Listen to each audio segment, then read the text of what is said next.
आज Doubtnut app download करें। Doubtnut पर अपने सभी गणित, रसायन विज्ञान, भौतिक विज्ञान और जीव विज्ञान के डाउट्स का करो सफाया। बस प्रश्न की फोटो खींचो, एक ही प्रश्न को क्रॉप करो और तुरंत वीडियो सोल्यूशन पाओ। अभी डाउनलोड करें। हेलो फ्रेंड्स, हमारा क्वेश्चन है तीन बिंदु आवेश एक समबाहु त्रिभुज के शीर्षों पर रखे गए हैं। केवल स्थिर विद्युतीय बल को कार्यरत मानते हुए चार ऑप्शन गिवन है। सेलेक्ट करना कौन सा ऑप्शन हमारा करेक्ट होगा। सबसे पहले हम यहाँ पे एक समबाहु त्रिभुज कंसीडर कर लेते हैं। ओके, यहाँ पे सबसे पहले हम एक समबाहु त्रिभुज हम यहाँ पे कंसीडर कर लेते हैं। ये क्या हो जाएगा हमारा, ये समबाहु त्रिभुज हमने यहाँ पे कंसीडर कर लिया। ओके, ये हमारा ए शीर्ष है, ये बी शीर्ष है और यहाँ पे ये हमारा बी शीर्ष है और ये हमारा सी शीर्ष है। तीनों पे हमारे यहाँ पे Q1 आवेश मान लेते हैं रखा गया है, यहाँ पे हमारा Q2 आवेश रखा गया है और यहाँ पे मान लेते हैं Q3 आवेश रखा गया है। तो इस समबाहु त्रिभुज की भुजा की लंबाई हम यहाँ पे कुछ कंसीडर कर लेते हैं। मान लेते हैं हमारी L है। तो समबाहु त्रिभुज की प्रॉपर्टी से तीनों भुजा की लंबाई बराबर होगी और इनके एंगल हमारे कोण 60 डिग्री होते हैं। ओके, तो अब क्या हो जाएगा कि हमें चेक करना कौन सा ऑप्शन हमारा करेक्ट होगा। तो सबसे पहला ऑप्शन देखें तो हमारा निकाय कभी भी साम्यावस्था में नहीं हो सकता। अगर साम्यावस्था की बात की जा रही है तो मीन्स हमारा इस पर लगने वाला परिणामी बल होना चाहिए हमारा शून्य होना चाहिए। तो एफ नेट हमारा अगर शून्य होगा तभी हमारा वो निकाय क्या होता है, तभी वह निकाय हमारा साम्यावस्था में होता है। न्यूटन के प्रथम नियम के अकॉर्डिंग अगर किसी भी निकाय पे लगने वाला कुल बल शून्य है तो वह निकाय हमारा क्या होता है, साम्य स्थिति में होता है। तो हमें क्या करना है, अगर हमें चेक करना है कि निकाय हमारा साम्यावस्था में होगा कि नहीं, हमें अलग अलग कंडीशन लेके हमें क्या करना पड़ेगा, चेक करना पड़ेगा कि हमारा यहाँ पे बल शून्य हो रहा है कि नहीं शून्य हो रहा है। ओके, अगर हम यहाँ पे बात करें, सबसे पहले हम यहाँ पे पहले ऑप्शन को छोड़कर बाकी देख लेते हैं क्योंकि बाकियों में हमें कंडीशन गिवन है। तो सेकंड ऑप्शन क्या बोला, निकाय साम्यावस्था में हो सकता है यदि आवेश हमारा त्रिभुज के केंद्र के परितः घूर्णन करने लगे।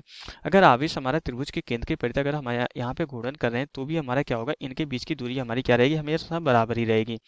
तो अगर हम यहाँ पे तीनों को समान प्रकृति के आवेश मान ले तो हमारा क्या होगा कि समान प्रकृति के आवेश में हमें प्रतिकर्षण बल काम करता है कूलॉम के नियम के अकॉर्डिंग।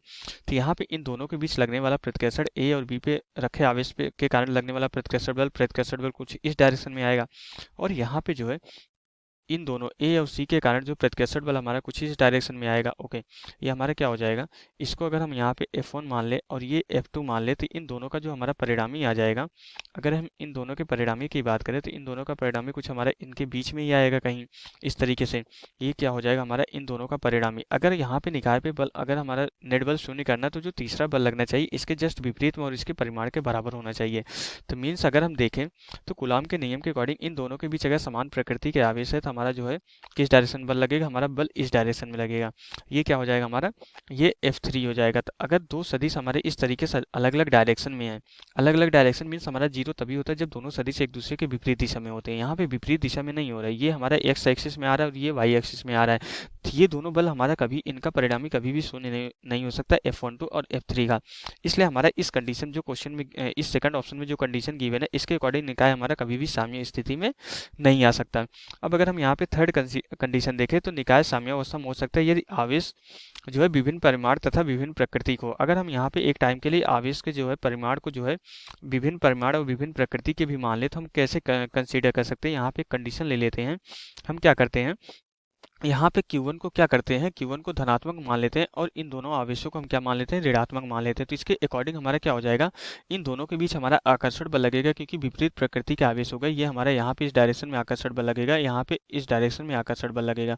ओके, अगर इसको F1 कंसीडर कर ले और इसको F2 कंसीडर कर ले तो दोनों का परिणामी आएगा हमारा कुछ यहाँ पे इस तरीके से आएगा। यहाँ पे दोनों का परिणामी हमारा कुछ इस तरीके से आएगा और यहाँ पे हमारा क्या हो जाएगा, ये हमारा क्या हो जाएगा F12 हो जाएगा। ओके, ये F12 हो जाएगा और हमारा तीसरा बल लगेगा ये तो हमारा अभी भी प्रतिकर्षण बल ही लगेगा क्योंकि दोनों यहाँ पे हमारे समान प्रकृति के आवेश है, दोनों निगेटिव है तो अभी भी यहाँ पे हमारा प्रतिकर्षण बल ही लगेगा, इसी डायरेक्शन में लगेगा।